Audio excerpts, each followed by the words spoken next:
Yesterday, the big local football story, Nottingham Forest crashing out the playoffs. As a former professional player, you get to the second leg of a tie like that, the pressure's really on, isn't it? And maybe Forest just didn't handle that pressure.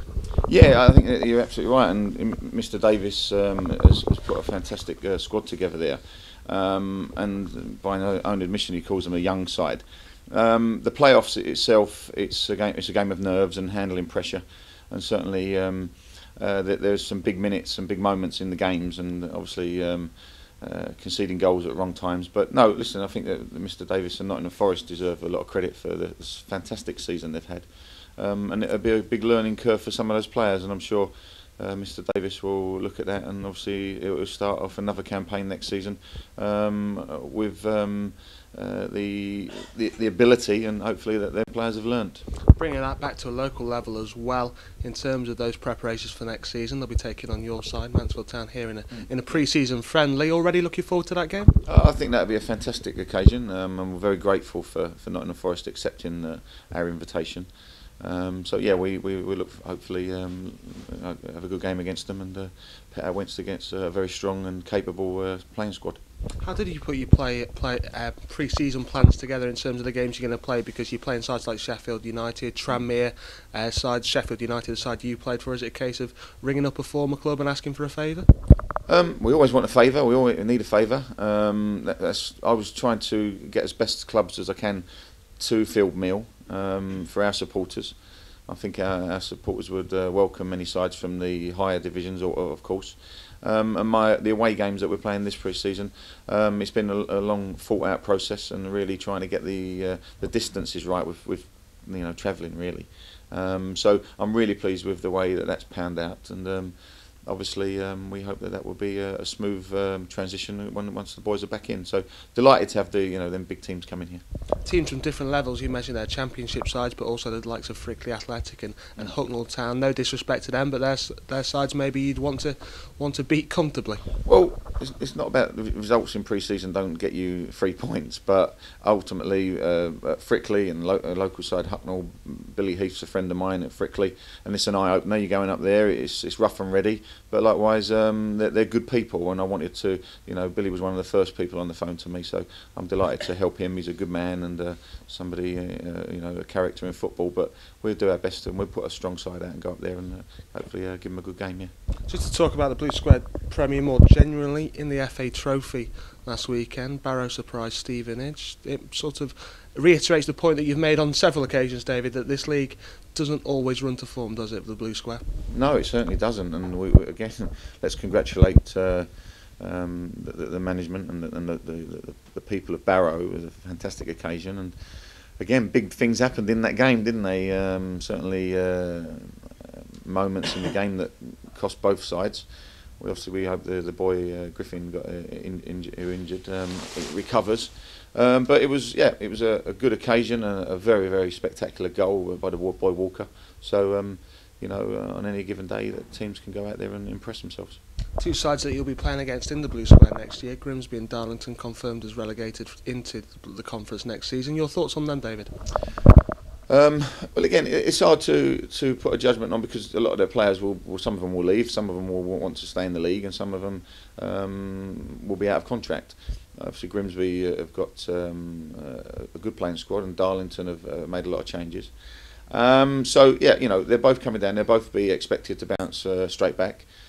I think those words, words of sort of favourability can sometimes come back to bite your bum, and we'll see. And obviously, you've got to come to a lot of clubs where you'll be the favourites, and teams will want to beat them. As Luton have found that this year, very, very close, but no cigar.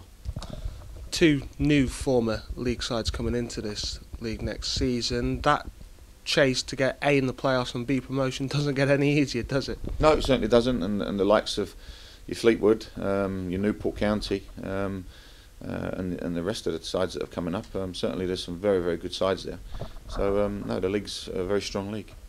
How about your side, David? What can you tell us about your plans at the minute? Has there been any more comings and goings at Field Mill in the intervening days since we last saw you? No, nothing.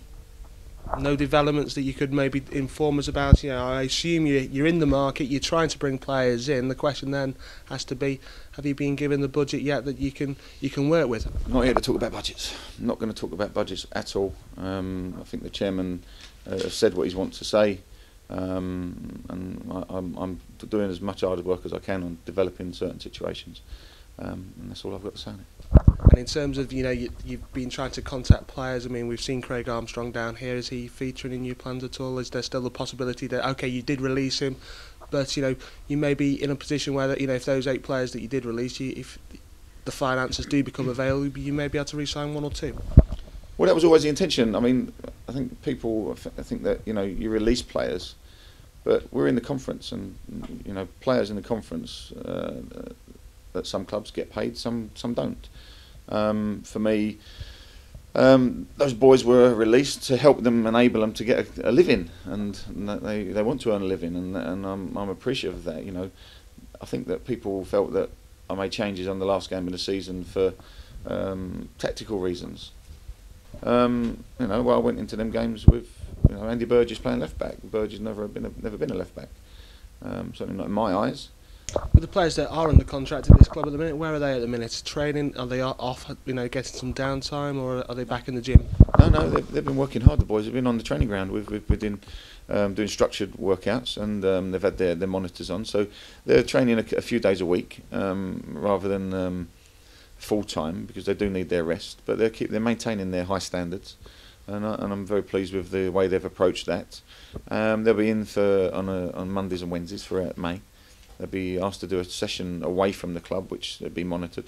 So no, the players have been top draw, absolutely fantastic. One of the advantages you must have, David, at this time of the year is that, you know, the season is still a long way off. You must be able to spend a lot of time with your players and get them to gel in preparation for what will be early August. Well, there's never been a problem with them gelling or anything like that. So I understand your question and the idea there, but the players have been together. The togetherness we've had in the camp has been excellent. So no, I mean, you can do certain work on certain technical parts, which we're looking at, but players, you know, they do want to have a time to switch off as well, which is, they need that. So it's just really maintaining their fitness, but likewise working on a couple of areas, if we can do, with the players we've got given at the moment. Never a chance though for a football manager to switch off. The phone seems to ring at strange times in the night as well at the minute. 3 a.m. All times. Thank you, David. All right, and saying Louis and Scott are in. Yes, yeah, very encouraged by Louis and Scott going into the provisional squad, and if they both go, but I think that Mr. Fairclough will look at different players, because there've been some good developments with players in them squads. But no, I'm delighted that we've got 2 representatives in the initial squad, and both boys will do themselves and our football club proud. I'm very pleased with that.